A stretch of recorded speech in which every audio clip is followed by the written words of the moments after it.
Should I take a pre-workout? Now, these pre-workouts are a dime a dozen. There are a million on the Holland and Barrett's website. There's a million. Every different protein company has a pre-workout, probably with a savage name or something like this, which is Mr. Veins, with crazy amounts of caffeine in and a lot of other things that will help you within or perceive to help you within the gym session.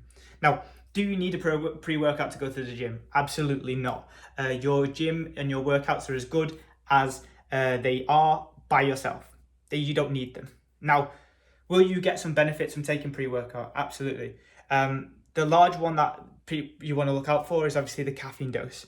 If caffeine is great until it's not great anymore. It has a highly sensitive adaptation rate. So you could be taking caffeine at 400 milligrams, which is around about 2 scoops of that every single day, or included with coffee as well. And you could take that, and then next minute you won't be getting the same benefits as you were a week ago. It adapts to your levels really, really quickly. And either the only way is up, or you have to come off it and then come back on it again. So what I would say is that if you're going to take something that is a pre-workout that has caffeine in, and you take a lot of coffee in the day anyway, just be careful that by adding more on top, you're not just going to completely wipe out your body's ability to have that energetic, we call it adrenals. They wipe out the adrenals by taking too much caffeine on board. So please consider your caffeine intake on a day-to-day basis.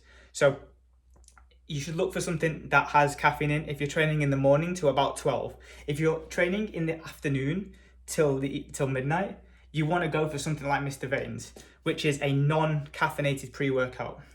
It has things called nootropics in, which are things that affect your mental stimulation, your cognition, your ability to focus, as opposed to your ability to get really jacked up and amped up and really jittery, or what the caffeine gives you, that stimulated feel. There's two different things. There's like stimulated in the body, which is physiology, and then you got stimulated mentally, which is the cognition side of things. And the nootropics allow for that. They allow you to be stimulated, but not completely stimulated where you can't sleep that same night. And that's what caffeine does. If you take caffeine after 2 p.m, it's going to really alter your sleeping pattern and then really make you struggle going to sleep and then being recovered from the next day. And then you're going to have an avalanche effect where you're going to be coming down and going to be chasing your tail when it comes to bedtimes and getting good quality sleep. So after that, when you get other pre-workouts, try and find something with high levels of nootropics in.